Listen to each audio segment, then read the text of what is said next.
Very, very well. And of course, it's right on time for yet another edition of Leadership Wednesday on this Wednesday, the 22nd of May, 2024. We are trusting you're having a very wonderful and lovely day. And of course, we are very grateful that you have made time to be with us for this particular program. If it is your maiden watch of this particular show, it's all about leadership, discussing matters leadership, and of course, looking at some of the ways in which we can make sure that our leadership is made better day by day. Remember, everything rises and falls on leadership, and therefore you have a contribution, you have a role, as I do, to ensure that we have a better leadership, which will of course translate to the society becoming better, our 47 counties being better, and also the entire nation also doing well.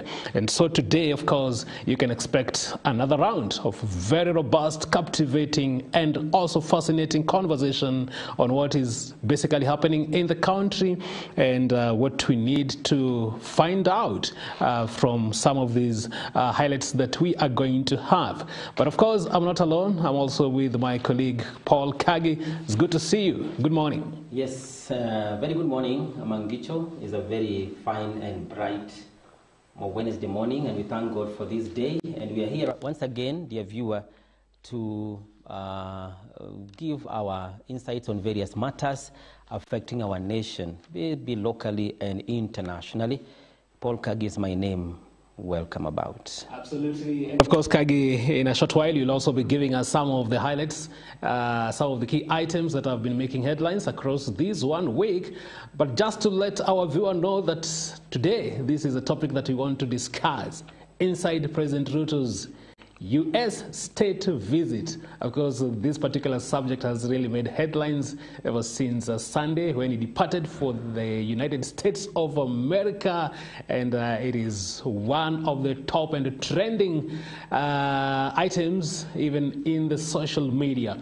And so we are here basically to find out what do we mean, or what are we going to look forward to as far as this particular visit by the President to the United States of America is concerned. We'll be able to see what are some of the gains, what are some of the issues that they are going to tackle. How are we going to picture Kenya in relation to this particular visit? Economically, maybe what are we going to gain socially and even maybe politically? So this is really going to be a very, very interesting conversation that we are going to have. Later on in the show, we have a guest who is really going to help us make sense of this particular discussion. That is Hezron Okiki. He's a political analyst, a governance analyst. And of course, we'll be here to also help us get some of his perspectives and what we can actually expect from President Ruto's tour or trip, which is actually official state visit to the United States of America.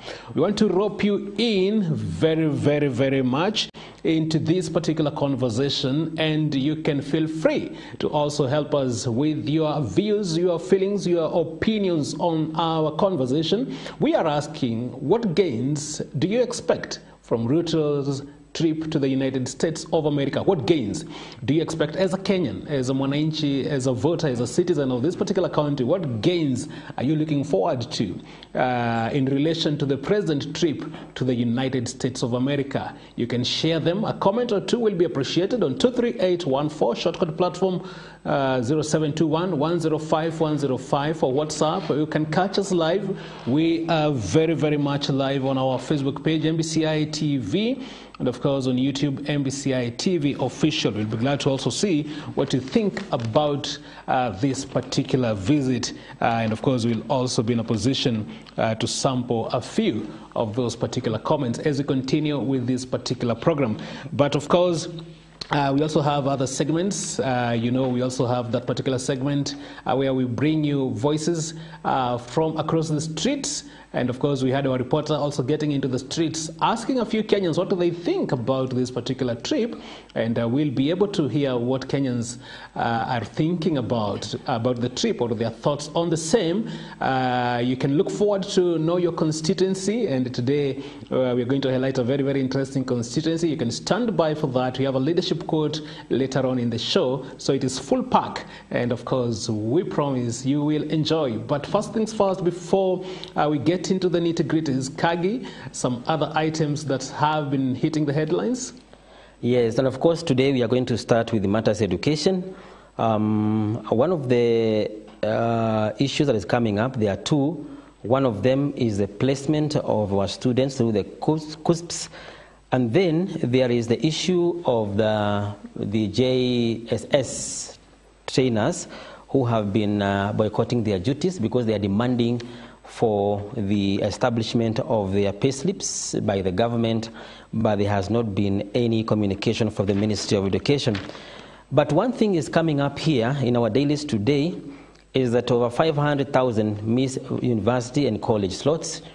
It's not that there are no slots for these learners from the year 2023, but yesterday there was a report which was released by the Ministry of Education together with the Kenya University and College Central Placement Service, CUSPS, which was aiming at bringing a picture on whether we are having what we call the 100% transition in our education sector, whereby when a child comes from primary school, they go to high school. After high school, they go either to university or tertiary institutions. But by the report yesterday, there is a shortfall of 500,000 learners who have not yet submitted their interest in universities and colleges through the CUSPs. In other words, according to that report which was released yesterday in Nairobi, just 258,000 plus finalists of the KCSE out of 890,000 were eligible for degree, diploma, and maybe craft and artisan certificate programs throughout the country. And this one, Mangicho, if you could recall, is aligning itself with another report which is coming up, that there are many learners who have really ignoring degrees and opting for tertiary institutions. Mm-hmm.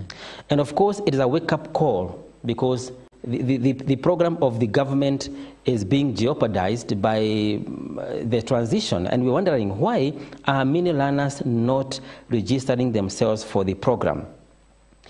And if you could look at the structure of this program, it is meant to bring an order to the learners to be able to identify and choose the college or university they want to join. But this time around, since 2023, last year, up to this moment, there seems to be a lot of laxity. Either the learners are not understanding or they don't appreciate the new program for placements, or they feel they better follow their own route to look for colleges and universities. And therefore, it's a challenge today as we are pushing for 100% academic transition, Mangicho. Kagi, I think that is quite a very, very compelling subject, compelling conversation that I think will basically even attract the attention of stakeholders in the education sector. They really have some work to do because over 500,000 students really not maybe showing interest, not actually applying for this placement.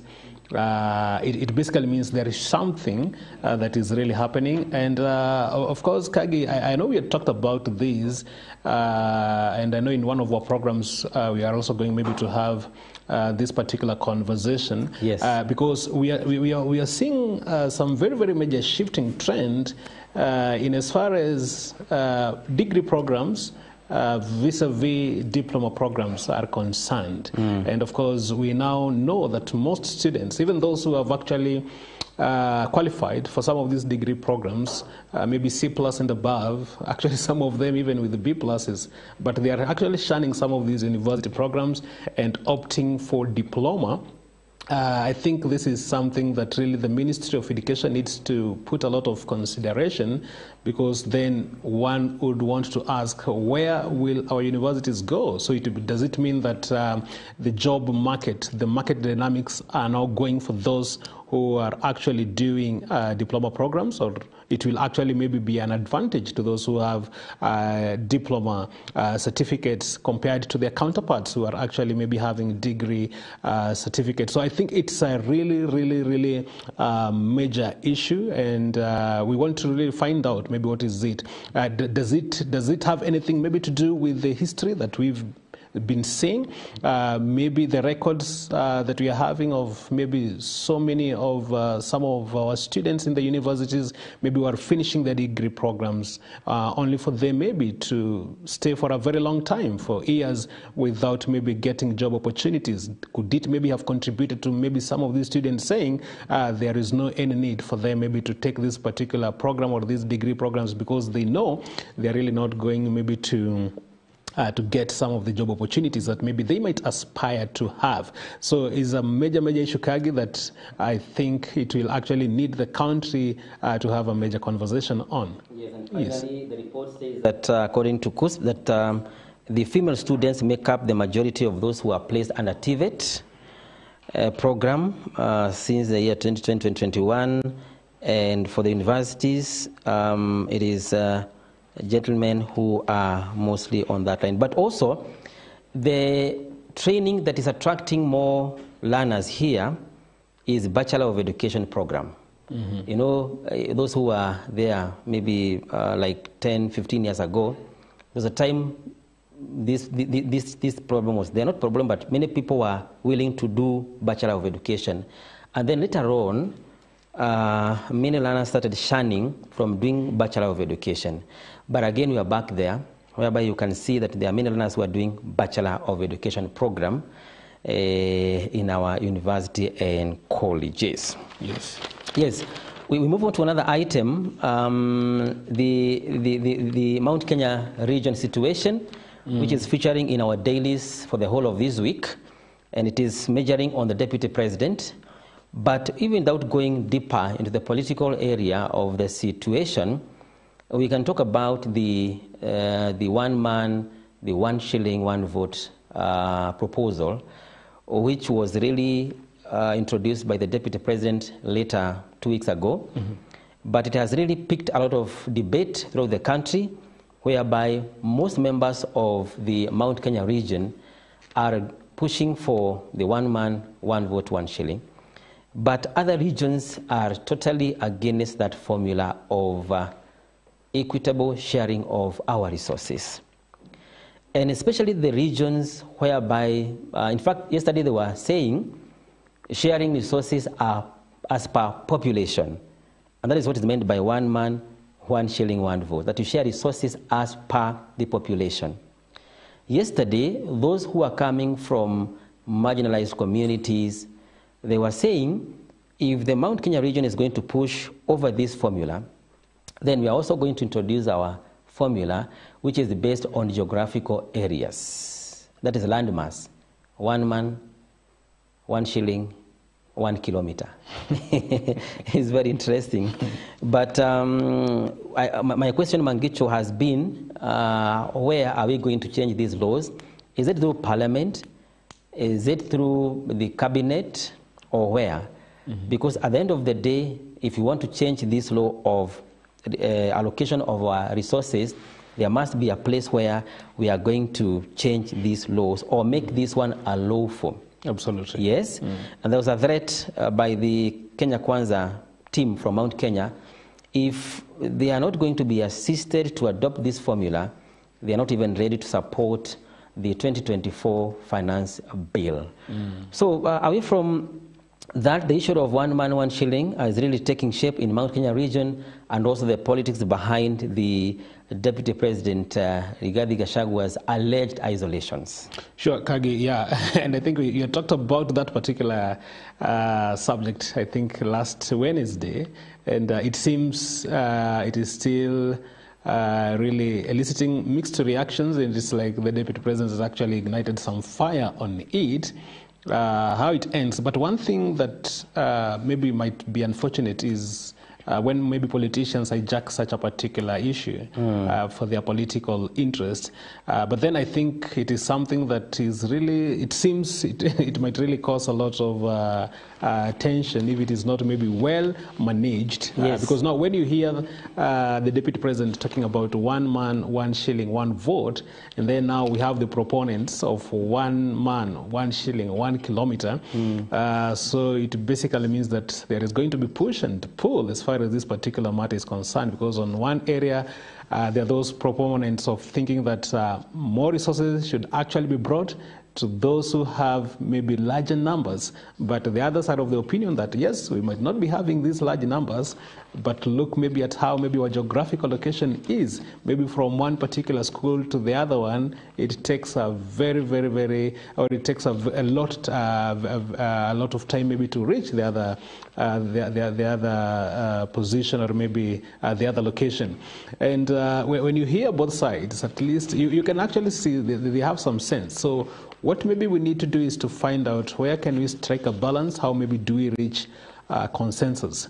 But I think so far it's like it's really bringing the Deputy President in a very tricky way, Kagi. Yes, and finally on the same, if this matter is not handled properly, it is going to open a campaign platform whereby politicians are going to find a way to be able to play politics. And because Kenya, we have a culture of starting our next election campaign 3 years before the elections, I feel also is a platform whereby some politicians want to generate a political environment to start doing their stuff for the year 2020. 2027. Yes. Yes. Yeah, and of course we have our guest, I think, who is really also going maybe to help us in one of these particular areas. Remember, we are having the Leadership Show, the Leadership Wednesday program right here on MBCI TV.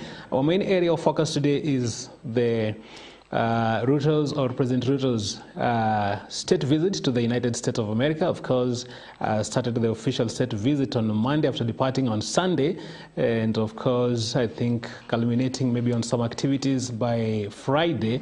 And there is so much expectations, of course there is so much what maybe Kenya stands to gain as far as this particular trip is concerned. This is what we want to unpack in this particular program, so that at least you can also have a sense of what this particular trip means to you as a Kenyan. Of course, continue giving us your reflections on 23814. We've asked you, what gains do you expect from President Ruto's trip to the United States of America? What are some of the gains that you expect? We are live on Facebook and also on MBCI TV and YouTube. That is MBCI TV official. Later on, we shall be able to see some of those views that you have. But I think at this particular juncture, Kagi, we can introduce our guest. That is Hezron Okiki, is a governance analyst and expert. You're most welcome to the Leadership Wednesday show. Thank you very much. Yes. Maybe I'll have some recaps Yes. on the matters you raised in line with education. Sure. In line of 1 man, 1 vote, 1 shilling. Kindly. Yeah, you can start with the one on education. Yeah, let me start with education. We've been told that over 500 students did not join the university. If we go to the background of our education, we strongly believe that the results of 2022 was compromised. And this came as a result of irregularities in our exams. And we are being told that if you want to destroy a country, just lower the quality of education. You don't need an atomic bomb to destroy a country. Just lower the quality of education and the country will be dead. So to me, what I think, because there were a lot of irregularities, some people got grades that they were not supposed to get. And it is true, when you go to the university, you will have to prove beyond reasonable doubt that you have the ability to undertake what you got. Okay. So out of fear, some students might be fearing that when they go there, they'll be discovered, and the only option they have is to now renege on going to the universities. That is number one. Number two, reward for education has become useless. You saw the other time doctors were on rampage. They were protesting the pay.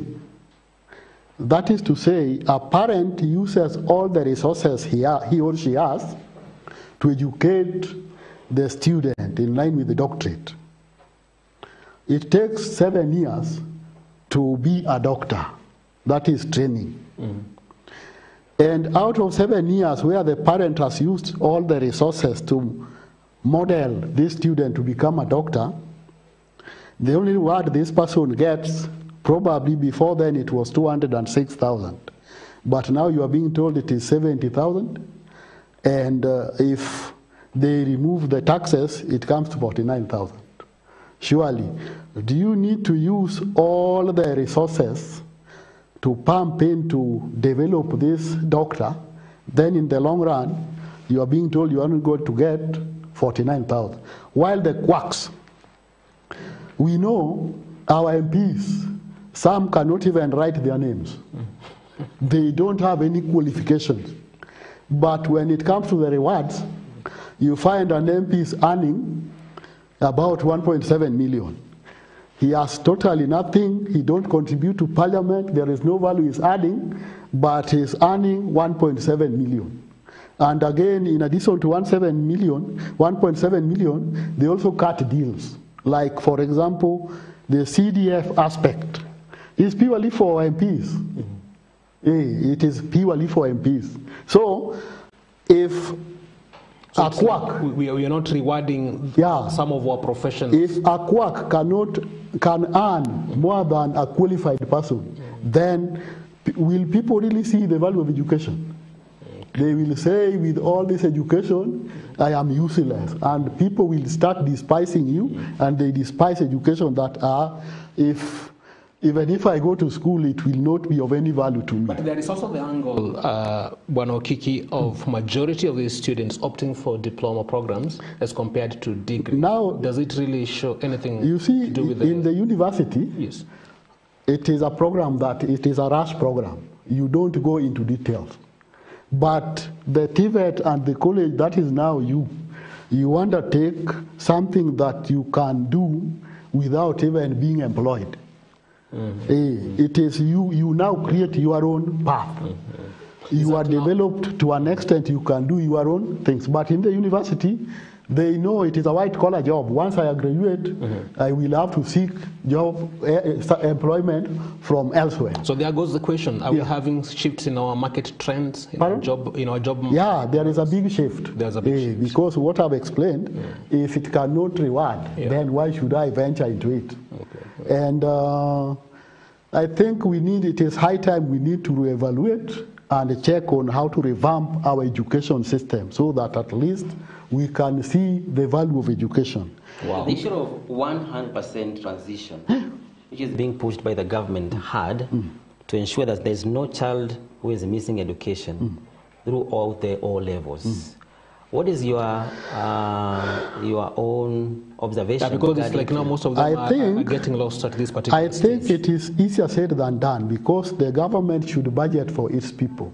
But even as they claim they want 100% transition, colleges and schools, education system in general, are crying that even the capitation, the money that is meant to help these students, is not forthcoming. So how will this sector transform these kids without a location that they should use to transform these kids? So the government is more of populist. They are more of PR. Because if there is no money to develop this, then how do you talk of 100% transition? How will it work? So to me, that is an issue that should be looked at critically. Absolutely. Number two, now 1 man, 1 shilling. Number two, on the 1 man, 1 shilling, 1 vote, 1 shilling. When you are making laws, make laws as if your enemy will be the person administering that law. It is not a new thing. 1 man, 1 vote, 1 shilling is not a new thing. In the BBI, it was well captured. But people who bluntly refused were the Mount Kenya, including Rigathi. They thought it was a Raila issue. And even if I have problem with you, let me focus on future, because the generation to come will be there. Me, I'm just there for a season. Raila will be there for a season, and we will not have right. But when we develop a structure that can foster future, so that would can be you kindly help maybe even our viewer to understand, first of all, because even maybe so many Kenyans really even don't really get the picture of what it is meant when we talk about 1 man, 1 shilling, 1 vote. Kindly help us to break it down.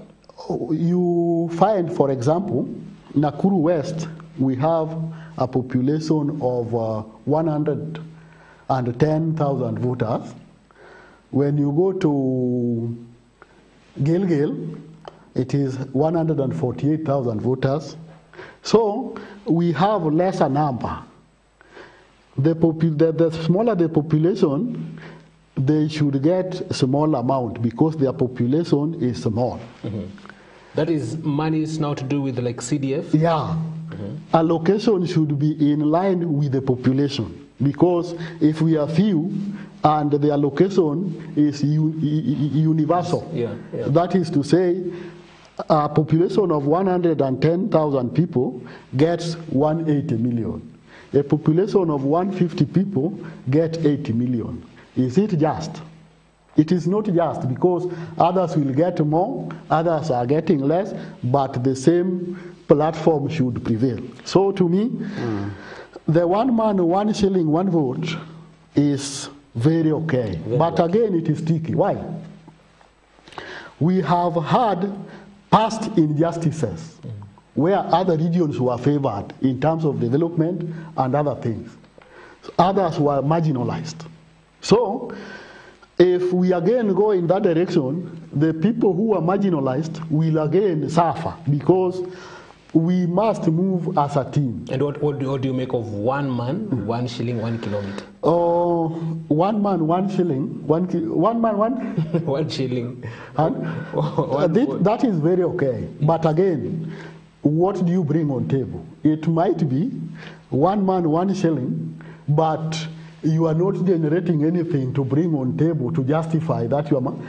It might be majority of people who are there are not employed. They are just seated there. They are not doing anything, activity that might generate the resources that will account for that 1 man, 1 shilling. So we must also look at it critically. In this region, yes, the population is that big. Are they generating income that will justify what they are given? So those must be looked into critically before administering such issues. Mangicho, maybe if you look at the bone of contention within the 1 man, 1 shilling, 1 vote, or maybe 1 man, 1 vote, and 1 kilometer, everybody is circling around the bursary. Even if you hear the speeches by the former president, the way he was arguing his case regarding to the formula is, you are very less, you're getting much money for bursary, you are very few, things like that. Yeah. And I was asking myself, because even today, if you go to those who are campaigning for the formula, either by kilometer or by a shilling, they are also talking about the bursaries. So I was imagining, suppose we remove the bursaries from the CDF. Is the 1 man, 1 vote, 1 shilling, 1 man, 1 kilometer going to work? And I don't know whether it is correct, according to you.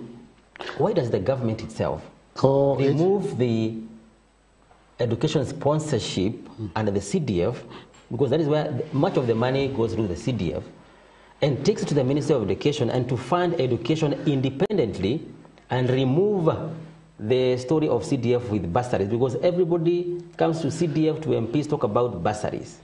That's their campaign tool. In fact, whatever you've said is more lethal.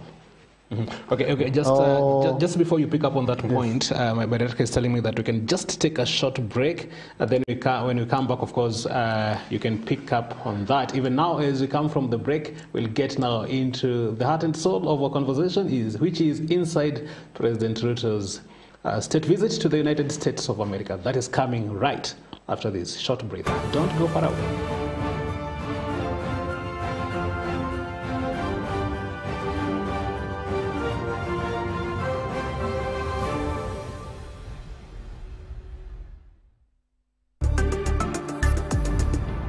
MBCI Television, transforming lives. Mount Kenya region, Nyeri, Kirinyaga, Embu, Tharaka Nithi, Meru, Laikipia, Murang'a, Kiambu, Nyandarua, and Nakuru. Together, we are converging a solemn assembly, 3 days of prayers to assert dominance over our region spiritually, to influence and manifest change in Mount Kenya region, economic prosperity, political stability, and regional integration. Come and let us exercise the power of collective faith at Mount Kenya Regional Territorial Dominion Prayer Conference in Nyeri County at Kamukunji Stadium, starting from Wednesday the 22nd to Friday the 24th of May 2024, every day from 9 a.m. to 6 p.m. and climax with a Dominion Kesha on Friday from 9 p.m. at the same conference inside the mega tent. He made us rulers over his works and put everything under our feet. Psalms 8 verse 6. This conference is organized by the National Prayer Committee in conjunction with the Mount Kenya Region Gospel Ministers. It's an interdenominational prayer conference, free and open to all.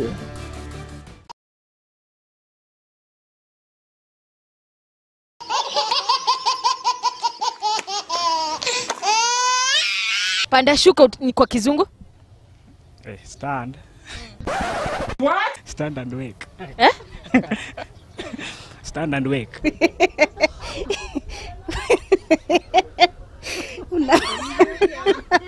Kama photographer ni mtu anapiga picha na photosynthesis ni mtu mgani? Rudia? Photographer ni mtu anapiga picha na photosynthesis ni mtu mgani? Bado ni photography tu.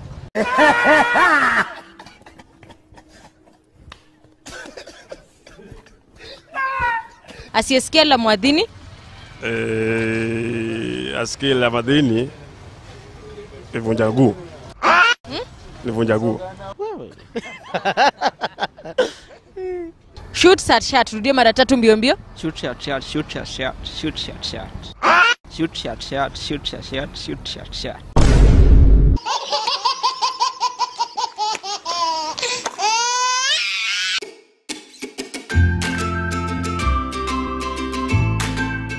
Roasted pork leg. Roasted pork leg. Yeah, okay. Ni mguu ya pork tu. Sana sana una avoid kutumia stems.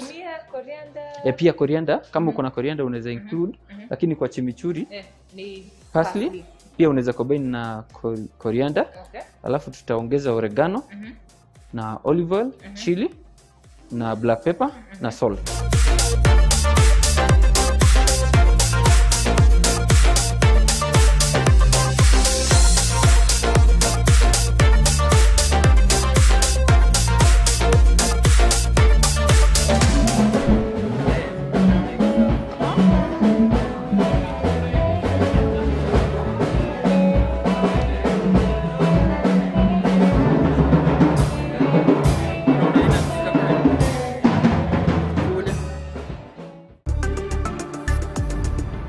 MBCI Television, transforming lives.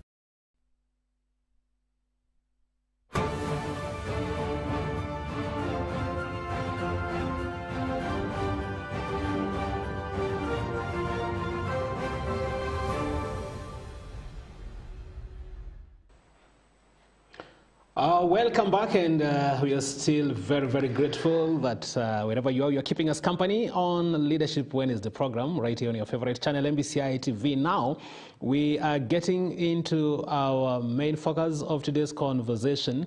I know you had a point, Kiki, on that 1 man, 1 shilling, one vote and 1 kilometer. Maybe in just like a minute, you can wrap it up so that we focus on our main aim. Yes, I was responding to whatever issue you has raised about the MPs craving for CDF in line with 1 man, 1 shilling, 1 vote. To me, the CDF fund should not be given to MP. It should be managed by? It should be managed by either the county, because it is a devolved function, or the national government. And why am I saying this? The roles and the functions of MP are clearly defined. That is legislation, oversight, and representation. When you give an MP CDF to administer, who will oversight him on that fund? I have heard several MPs brag that I have done this with the CDF. Then who oversights them? That is against their roles and functions, because the moment you give him CDF to administer, then the oversight role will be played by who? To me, CDF should either be devolved to the county, because it is a devolved function with it, so that it reaches locals, or it comes directly from the Ministry of Education. Very good. But it is very disheartening that even CDF, I don't know whether it is being audited, because it is being governed by its laws. CDF has its laws that should ensure that it operates within the perimeters of that law. And I know this is a very complex subject, and I know it is very close. It is very close to. I'm just winding it up. I don't want us to make it to the main area. I'm just winding it up. Yes. If it is governed by the law that CDF should operate like this, public participation must be there. You see MPs do things without public participation. It has to be percentage of this should go like this. It is not happening. So to me, in a nutshell, CDF should be removed from MPs, because they use that to campaign instead of doing other things that are meant to help Kenya. Absolutely. Kagi, I hope you've taken note of that. I think that is it is a matter that we really need to give it, to expound and maybe give it actually a whole show, so that we can be able to see, because it's quite debatable. What our guest is talking about, I think this is a concern that I've also actually even heard from other quarters. But of course, there are also those who have been advocating that MPs should continue being the managers of this particular fund. So I think it is something that we really need to give it a very, very, very major attention, so that at least we can be able to get some help. But of course, that is at some other time. For now, we want to get into what we've already promised you. We want to look at this particular subject on President Ruto's state visit to the United States of America. Now, of course, we're talking about state visit because it is official. Now, it is remarkable, Kagi, and of course our guest, because it is happening after 2 decades. You can just imagine, after 2 decades, those are more than 20 years, that is when we are having such a visit from a sitting president of this particular country. And of course, we are also being told it's such a visit from an African president since 2018. And I think that is why it has actually brought the kind of attention that you are seeing in the country, and of course, even beyond the borders. But of course, now the questions are, so what do we expect from this particular visit? So this is a discussion that we're going to have, and of course later on we'll be able also to see how you respond to these. But just roping in our guest from this to this particular conversation, Bono Kiki, I know later on you'll even also help us to look at maybe this, but just let's look at it from this particular background, how Kenya has actually been relating with some of these first world countries. What is your view? Very quick view. Kenya, we've known to be a British colony. Okay. And British would always want to cling on their colonies so that they have the clout. To cling as a colony, as Kenya, might not be of any benefit to us, because from the independence up to date, the British did not want Kenya to go to the east because it was its colony. But again, did we have development as a colony of British? When Kibaki went to east, I think Kenya's economy grew very fast. So about Kibaki, you're saying Moi had gone to the west? Yeah, it was being managed by the west. But it is like we were in a cocoon where we were just tethered somewhere going round. We could not go beyond. So when Kibaki came, he opened eyes that when we go to east, things might change. And that is why we saw a lot of development. About developments like roads? Like roads, even education, free primary education that is now going back. We saw roads, infrastructure, a lot of things. Even the businesses and what have you cropped up, industries and a lot of things came up. But we've been in the east, even Uhuru was towards the east.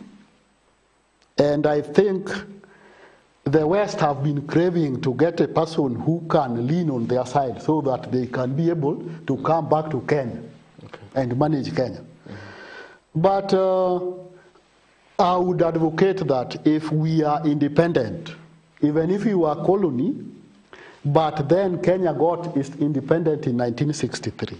So once you are independent, you are not tied to anybody. You are able to do your things independently without bothering anybody. So to me, Ruto has gone to America, and it is said it is in 20 years' time that such occasion happened. Has happened. To me, it is an occasion. It is an occasion because since Ruto took power, how many times has he gone to America in the name of going to look for development and what have you? Ruto has traversed the world. Within the shortest time possible, Ruto had gone to several worlds in the name of negotiating so that development can come to Kenya. But are we there? To me, I treat those as tours. Those are tours. Suppose he's making, it's just laying foundation. What foundation? And ground. Kenya is not a new thing. Kenya is known all over. Even this person called who? The richest man, Bill Gates, came here. The prime minister came here. The king came here. So it has been a norm of visitors trooping in Kenya in the name of development. So when you look at the east, because you've really said that when you look at when maybe we were allied or when maybe we were shifted to the east, there is something tangible that you could actually be in a position to see happening in the country. So what do you think, therefore, are the determining factors? The determining factor is, in the West, they would want to control you. And I think their major aim is not to develop you, but to exploit. That is why you see, even the IMF, they give you loan, but they dictate to you, this loan we are giving you, you must do 1, 2, 3 things. First of all, if people are in employment, you must downsize people so that employment becomes slave. So people who are in employment loses their jobs. And when there is job loss, I think life becomes difficult. When you lose your job, you are taking your kids to education, other people depend on you, you now become useless. So they give you money with a condition. Like we've seen a lot of, even the current finance bill that is being released, you are going to see people are going to lose jobs. A lot of people are going to lose jobs. Your salary is 20,000 taxation is eating almost 15,000. You are now going to remain with only 5,000. Will you manage?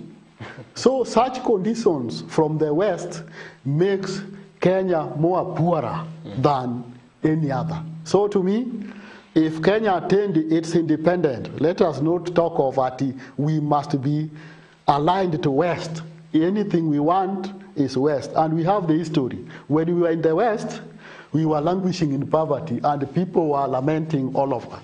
When we went to the East, things changed drastically. So to me, I'm seeing an issue where the West would want to control Kenya. Yes. And Ruto is playing to their gallery. Okay. Because if Ruto can accept them to do what they want, they will praise Ruto 24/7. So it is high time President Ruto should sit on his own and evaluate himself if he wants good for the Kenya, so that we move as a team to transform Kenya and actually get things that will benefit Kenyans. I want to ask the same question, Mangicho, but in a different way.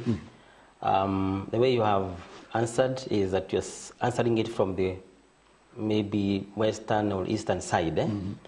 But also, we should ask ourselves again, why then we as Kenyans and even Africa at large, why should an African country, this case Kenya, for example, Daniel Arap Moi decided to go west? Why should Mwai Kibaki decide to go east?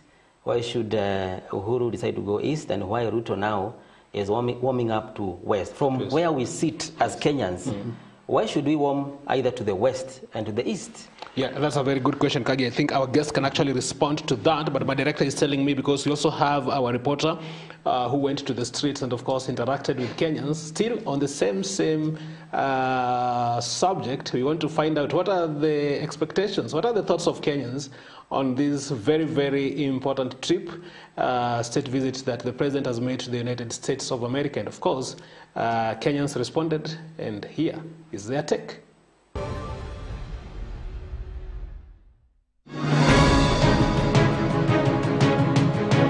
Je, kwa maoni yako, unadhani rais mara hii kwenda ziara yake Marekani itakuwa na faida kubwa kwa nchi? Atakuja na pesa na mikataba ya kuweza kuimarisha biashara na miundombinu, ama unadhani hii ni ziara kama ile nyingine tu? Asante sana na karibuni.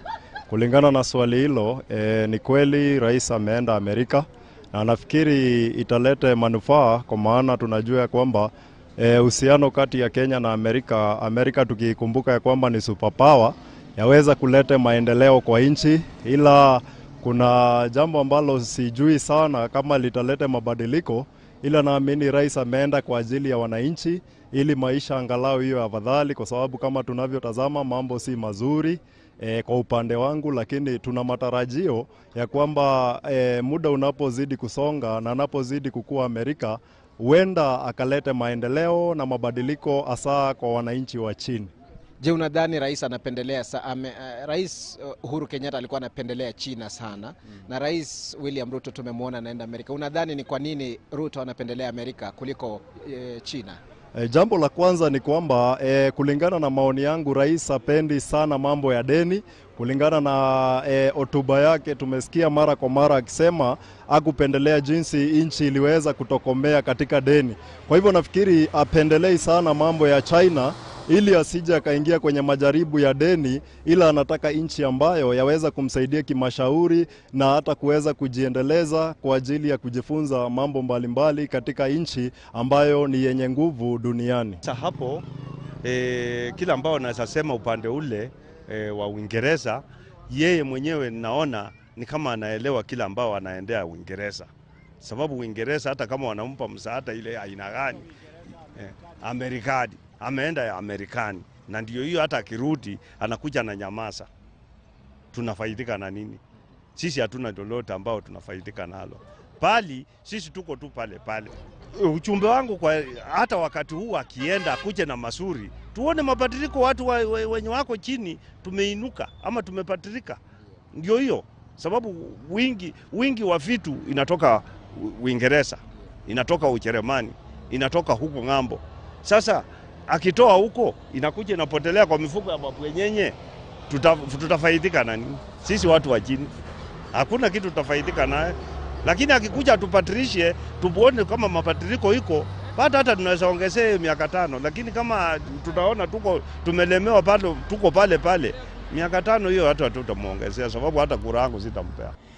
Kwa upande wangu, maoni yangu ya kwamba hizi ziara zake hazitasaidia, kwa sababu sio ziara ya kwanza.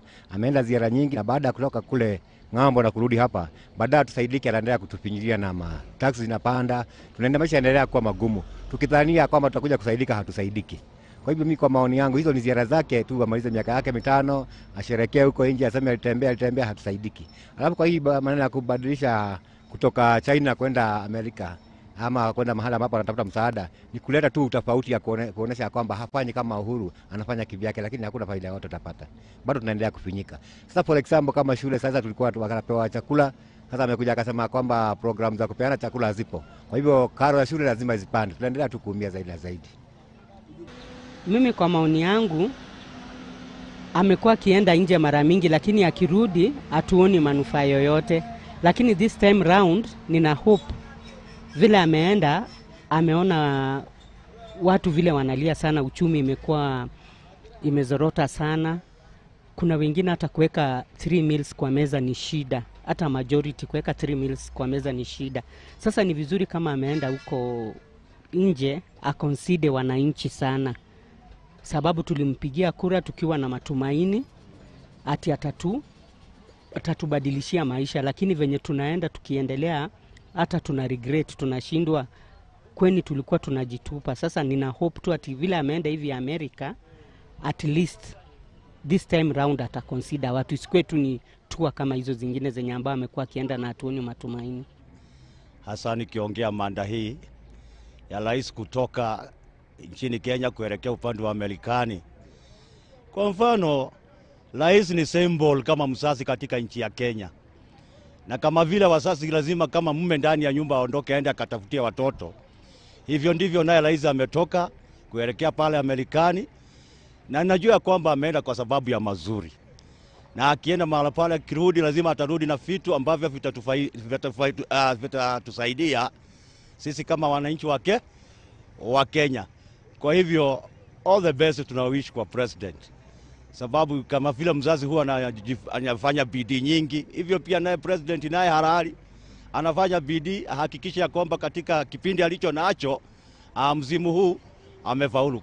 For example, ni vizuri kujua kwamba rais amejaribu kufanya juu chini tupate vitu kama fertilizer whatever, tupate vitu kama bursaries, na tumeona mambo mengi sisi tukishuhudia kama wazazi inatendeka. Na wakati huu sio wakati wa siasa. Wakati huu ni wakati wa kujituma. Lazima ajitume, aende mpaka Amerikani, aende ziara zile, aweze kutafuta pesa mara pale, ili aweze kuja kuinua miundo misingi katika nchi hii. Kwa hivyo kama mimi namuishia all the best, sababu najua kwamba lazima atarudi na kitu ambacho kitatufaidi sisi kama wana Kenya.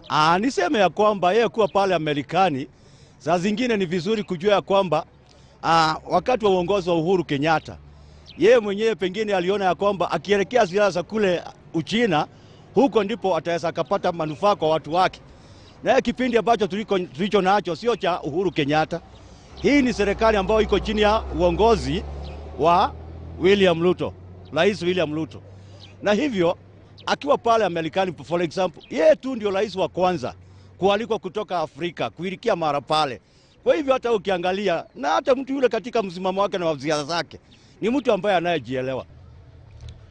Ziara za rais I think inaweza leta mafanikio mazuri kulingana na venye ametembea nchi za nje, na tungeomba akitembea huko atembee na manufaa mazuri, atuletee kila kitu ya kutoka nchi za nje na atupe vitu mzuri juu sasa kwa mfano tax iko juu sana. So tungependa akienda huko nchi za nje afikirie sana mambo na tax.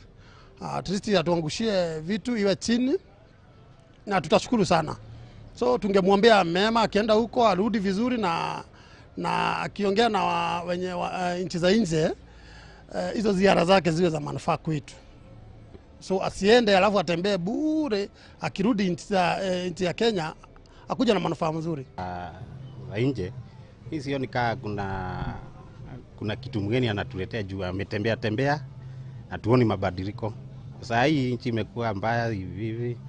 Sasa kutembea kwake hiyo ni manufaa yake, lakini si yetu. Sasa si yetu si yetu sisi wananchi, hiyo ni yake.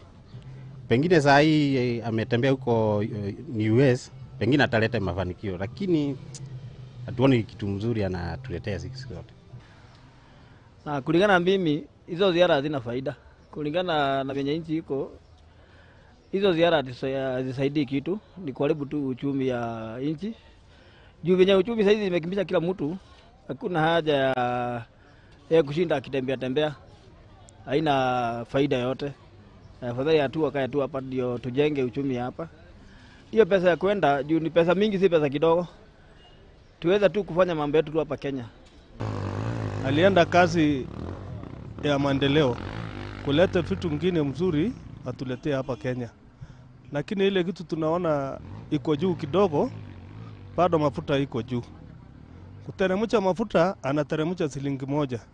Kama alikuwa anateremshia shilingi 10, tukekuwa tunafurahi sana. Na maisha imepanda. Uchuru ndio hii imepanda.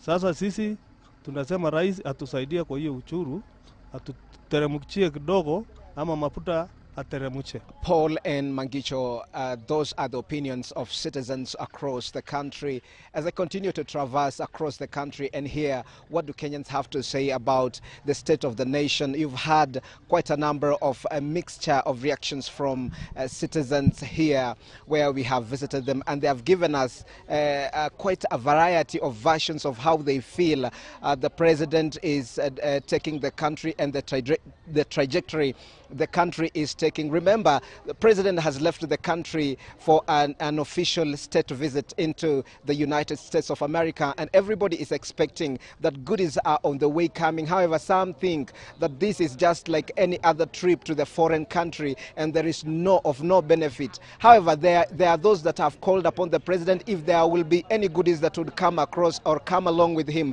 then he has to make sure that corruption holes have been blocked and make sure that the benefits that he come along with would be of benefit to the country rather than those that are in the corridors of power. Not more, not less. That is far much said. I'm Silas Sheminingwa. To you, Mangicho and Paul.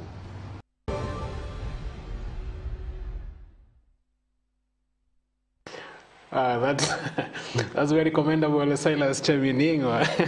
My director Kagi is telling me next time Cheminingwa will be in Atlanta. Yeah, Georgia. Yeah. Coming live to us, and that is very interesting. And of course, Kenyans are there. You've seen the reactions, Kagi. It's quite balanced. There are those who think that it's really going to bear fruit. Yes. Well, I think, I don't know whether those, there are those who think it will not bear fruit. I don't know whether they are being pessimistic. Like I also think, Mr. Kiki, you are quite pessimistic. Maybe not pessimistic as such. It's not being a Look here, it is not a new thing. No, it's not a new thing. But the it is president has visited several. Mr. Kiki, yes? Let's go step by step. This is a first state of official visit. It is not like the others. It is the first state of official. So it basically means it is quite different from the others. There are some modalities that have been put into place. Like which one? There are some measures that have been put into place. If you see, even meeting the president of the United States of America. So if you are looking at it from that particular angle, maybe I totally want to agree with maybe those who are saying, let's see, from now this being the first official one, what is it that we can get? But again, and I would also want you maybe to give us your reflection on this. In as much as you are actually maybe thinking that Kenya versus the East or Kenya versus maybe China deal was quite positive, but there are those who are saying today we are suffering because of these particular loans that we took from the Chinese government. I think suffering comes as a result of corruption. During Kibaki's era, the loan is secured went to the right projects. That was quite eminent, and people could feel life was pleasing. From 2013 to 2022, That is where the rain started beating us. How? 2013 to 2022. Yes. How?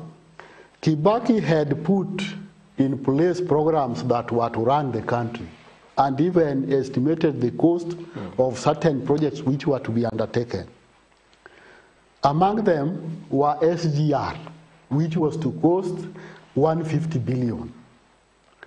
When the new team came, they inflated amount from 150 to 480 billion. It therefore means we lost almost 230 billion, which went into people's pockets. The Kolalo Golana, that was to cost around 50 billion, they almost inflated it again to 250 billion. Money went.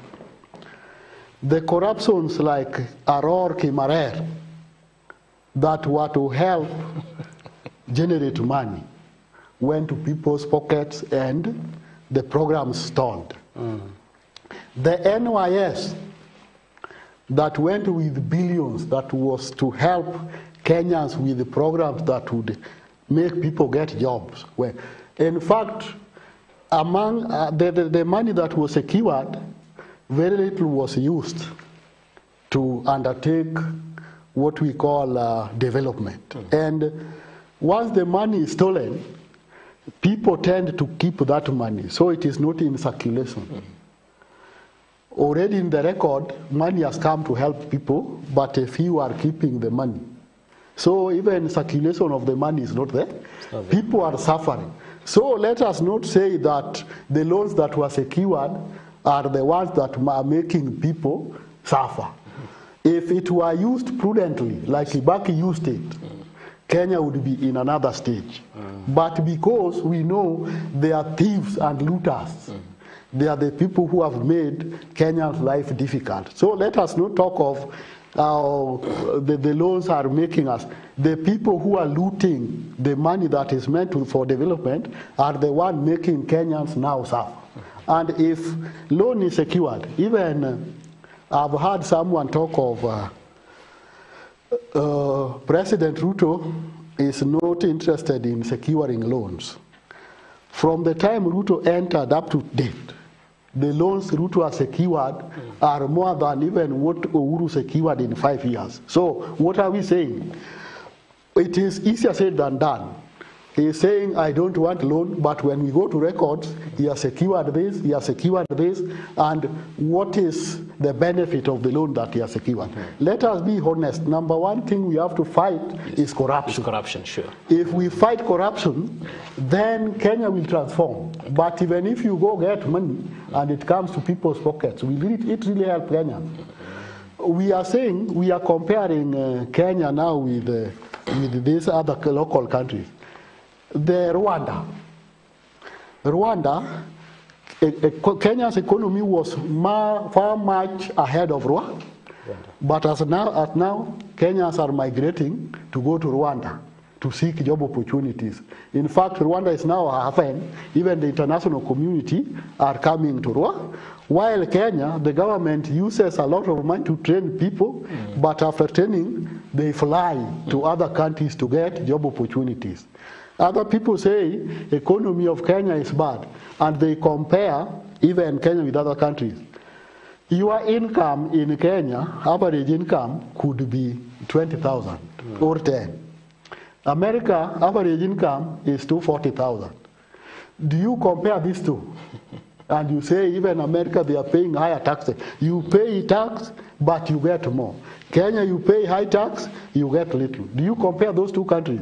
So we must sober up and check on how we want to Kenya to grow. Okay, and maybe before Kagi comes up with another point, when you look at maybe their goal and some of the objectives that they've gone with to the United States of America is to try as much as possible to lobby for those investment opportunities, to open for those business opportunities, to be in a position to attract the United States of America, those who are entrepreneurs, to be in a position to invest in Kenya. What are some of the dynamics that you see this lobbying What normally attracts investors is lower tax. Even as we speak, Kenyans had investors, but they've left Kenya. Why? Because of higher taxation. There is no one who would come to invest his money where he's going to pay all the taxes and remains with nothing. So before you attract investors, you must first of all lower the cost of production.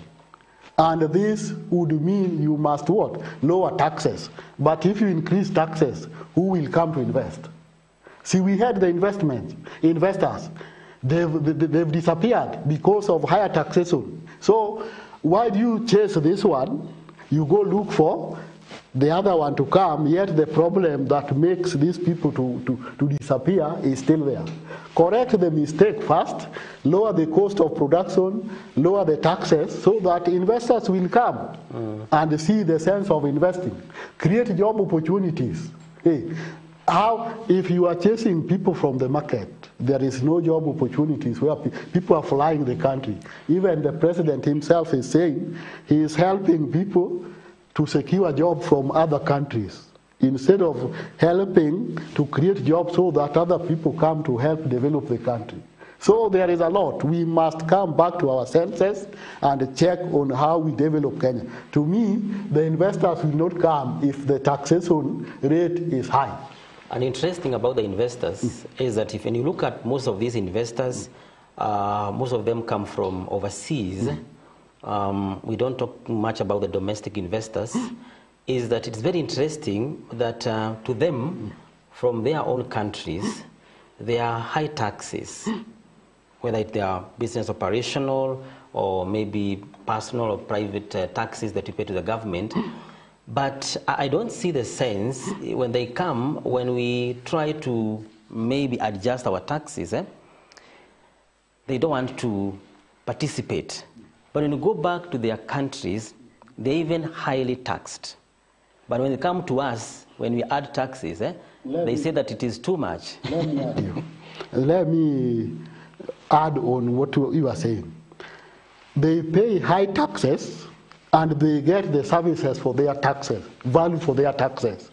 Here in Kenya, we pay the tax to correct what we call Jaikwat was leaking.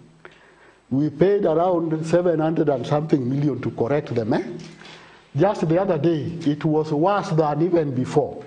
So in America, you pay your tax of a guarantee that you are going to get that service. In Kenya, you pay your tax hoping that you are going to get value for your money. That is very correct. But is it happening in Kenya? It's very correct. I want you to answer this question regarding to an investor himself. For example, an investor comes from Germany, comes to invest in our own country.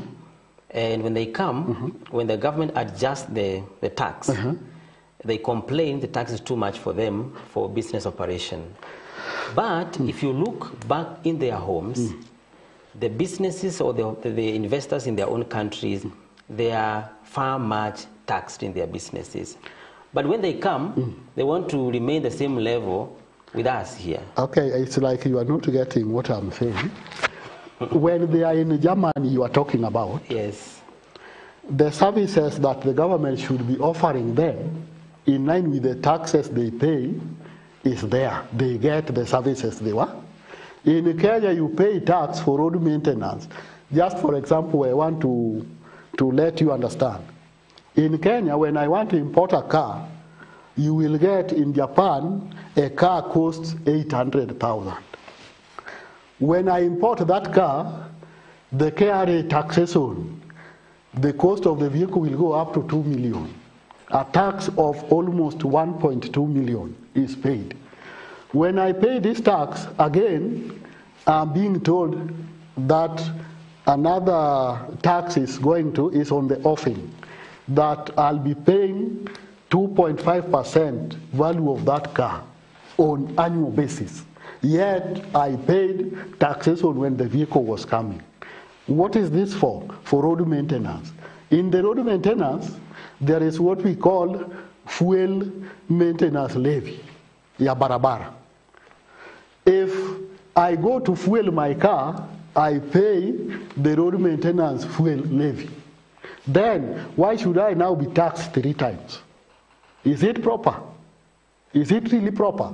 So we must understand the matrix, but we cannot blame the president because Kenya is not run by just president himself. And of course, what you are not telling us is that the president is very, very clear and very candid that he's doing this so that he can take us from where he got us as a country. Yeah, he got us.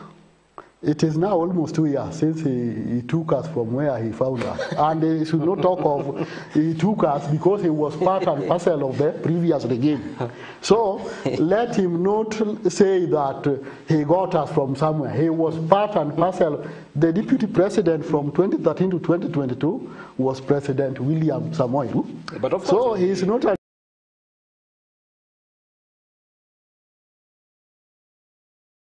Kibaki took Kenya, and in 3 months' time, he had promised free primary education, which came to pass. All the things, the job creation and what have you, came to pass. President Ruto is now 2 years down the line. It will still promise after promise. So when should we expect this development? When should we expect the development? Because it is now 2 years down the line. Even those Aslaf and people who are bragging of is no longer there. We are talking of different things altogether. So when should we expect Kenya to start transforming?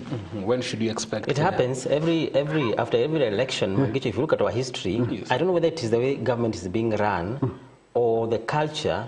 If you look at the history of most presidents, especially in Kenya, is that we start seeing the fruits of our new president after 3 years. Really?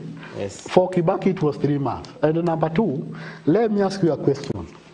You have taken your kid to a secondary school, Form 1.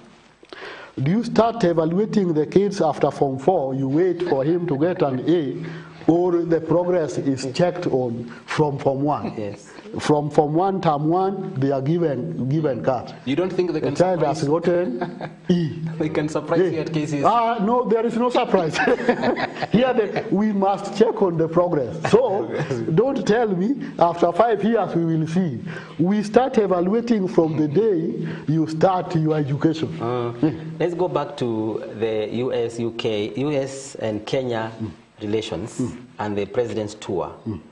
What is your take on the president's tour in US to improve on our international maybe profile? I think Kenya has not been blacklisted. We have the relationship with the Kenya and the US as normal. Even the ambassadors of Kenya is here, America is here. So we have the ambassadors that represents America. It briefs America on the undertakings of Kenya on daily basis. So to me, there is no enmity between Kenya and America. To me, things are normal because if it were in other countries, the ambassadors might be chased. From there, we will say that the relationship is bad. But Kenyan ambassador, I normally see him even comment how Kenya is good and what else. How about the visit between Kenya and US? Is it going to raise any profile now between Kenya and the high regard of Kenya among other nations, for example, German, Japan, and other African countries? Well, I think it is not first time Ruto is going to America. I think American people have flocked here. Several of them have come. To me, it is normal. Let us wait and check if something will come. But to me, I'm seeing status quo. There is nothing new that will come. And in terms of that kind of partnership, Bwana Okiki, what would it portend for a country like Kenya to work with a superpower like the United States of America and still also court another giant like China? There is a tug of war between East and West. That is number one. Number two, as I had said, if you are in the West, people who normally monitor you are the IMF and World Bank. IMF and World Bank. They even check on your profile in terms of credit worthiness. And we had seen that Kenya was not within the racket of being given loan. But because Ruto can also be a person whom they feel is their friend, they can decide to lower the problems that Kenya had so that they can loan Kenya some money. Okay. Because of the relationship that Kenya has, they will not check whether the country has the capacity to pay the loan. And once you have too much loan, will you be able to manage? You will be a slave because they will dictate to you, for us to do this, you must chase people from employment. For us to give you this, you must do one thing, two things. So now that the president is there, he's not going to China, but he has gone to USA. Now, talking as a Kenyan, giving your own views now as a Kenyan, what would you expect from this visit? If you were to be told, Wanokiki, what would you ask? If it were the first time that such occasion is happening, I would say there is something new that will come. But this is something that has been there, the president has been there. So, me have just developed a cold feet to wait and see if something... No, but of course there's something already happening. We are being told that now Kenyans will open up shop in Atlanta and Colorado. No, let me ask you. We are not living in Atlanta. We want to develop Kenya. We are talking of Kenya. If they open businesses in Atlanta, is that developing Kenya? We are not is it developing Kenya? Let us talk on how we want to develop Kenya. It's still okay, but Wanokiki, you also know now we are in a global village. We cannot just restrict all Kenyans here. No, they are going there. If we can open up market for even Kenyans who are here working for companies in USA, what we are saying, that's a great deal. What we are saying, we are talking of developing Kenya. When this person goes to Atlanta, when doctors go to Atlanta, are they growing the economy of Atlanta or Kenya? And number two, even the money that they get as returns, there is restriction. You cannot send too much money to Kenya. There is an amount that they can send to the country. Will they develop the country or let us talk of Kenya. For you, this thing will be very, very evident if we see Americans trooping in and opening companies in Nairobi. Let me ask you. Just the other day, IMF gave Kenya 650 billion. World Bank gave almost 1.4 trillion. That was way back almost last year. Are we seeing any impact of that money? Are we seeing any impact? In addition to that, the loans that Ruto has secured from all corners are too much. Instead of seeing things going up, we are seeing taxation, life has become unbearable. So what is your take? What is my take is that now we want to get into know your constituency. Of course, it's a segment that we also prepare for you in this particular show before we bring it to a close. And today, Kagi, we are moving all the way to Kisii County. Today we are going all the way to Kisii County. This is where we want to find out, know your constituency. And of course, in Kisii County, we have this constituency known as Nyaribari Chache constituency, Nyaribari Chache constituency. Now, it is one of the 9 constituencies in Kisii County. And of course, first established for the 1988 general elections. A current member of parliament is Hon Zahir Jihanda. That is the current member of this particular constituency, Honorable Zahir Jihanda, the current MP for Nyaribari Chache constituency. If we can look at some of the previous MPs for these constituencies, is that in 1988 we had Andrew John Omanga. Then come 1992, of course, this is a household name, Simon Nyachai, clinching the seat again, 1997, and clinching the seat yet again in 2002. Then come 2007, we had one Robert Monda, 2013, Richard Tongi, clinching the seat again in 2017, Richard Tongi. And of course, in 2022, we had Zahir Jihanda. Those are some of the previous MPs for Nyaribari Chache constituency. Some of the words, or actually the words that we have here are Kisii Central. We have another word known as Bobaracho. We have Kiumbu, we have Kiogoro, we have Birongo, and we also have Ibeno. Those are the words that we find in Nyaribari Chache constituency. Now, the main economic activity here, you'll find that they do agriculture. It is actually the backbone of Kisii County's economy. The fertile soils and favorable climate support the cultivation of various crops in that particular region. And of course, we are talking about crops like sugarcane, we are talking about coffee, we are talking about tea, and so on and so forth. That is Nyaribari Chache, Kagi. Yes, and the constituency is very popular in Kenya for many years, especially when it comes to the former Kisii cabinet minister and the chief of staff in the government, Honorable Simeon Nyachai, who has been in the government for a long time.